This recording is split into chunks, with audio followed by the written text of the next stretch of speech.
Welcome to another episode of Potion Sword Run.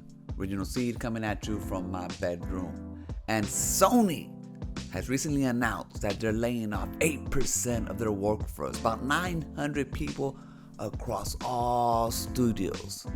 And that's despite having HellDivers 2 and Final Fantasy Rebirth storming up the charts.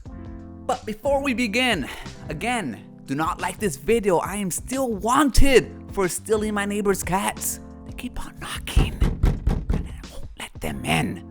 That is right. Not even HellDivers 2 or Final Fantasy Rebirth, both bangers that are getting critical acclaim both by players and by the press, can save Sony.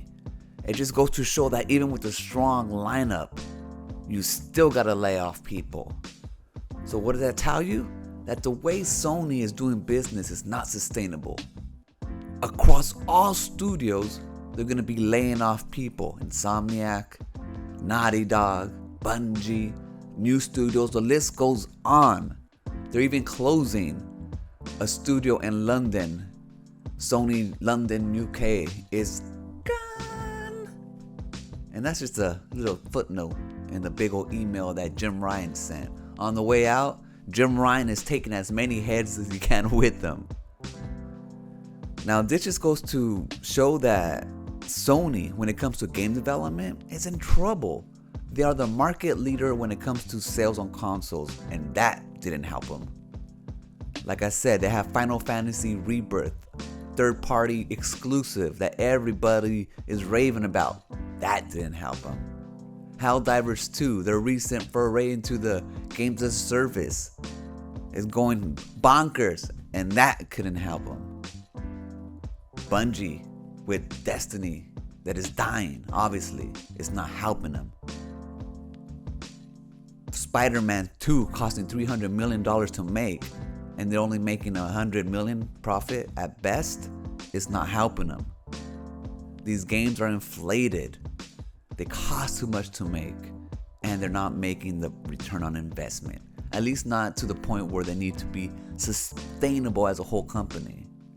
It's not just PlayStation, Sony Corporation is just not doing good. Who wants to buy a Walkman?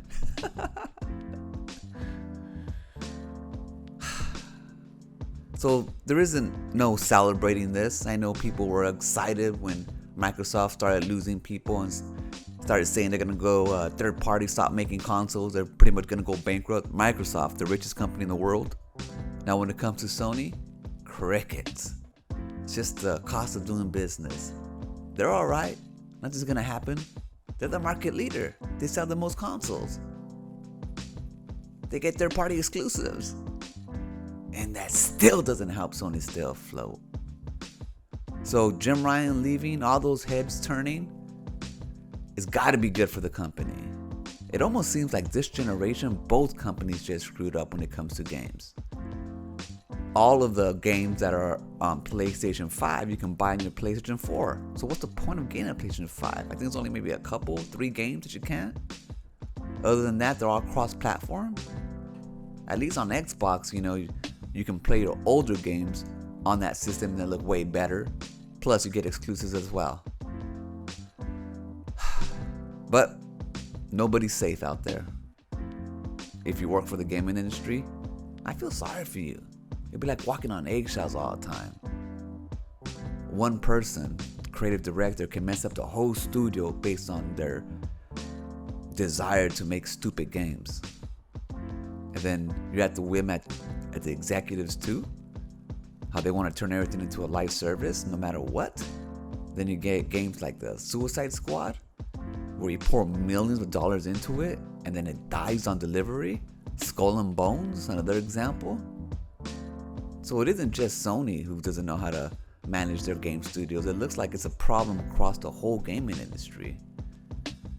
But it looks like now it's time for a reckoning and people are going to start waking up. If not, you're going to be fired. That's going to do it for this episode. I'll catch you guys on the next one. Peace.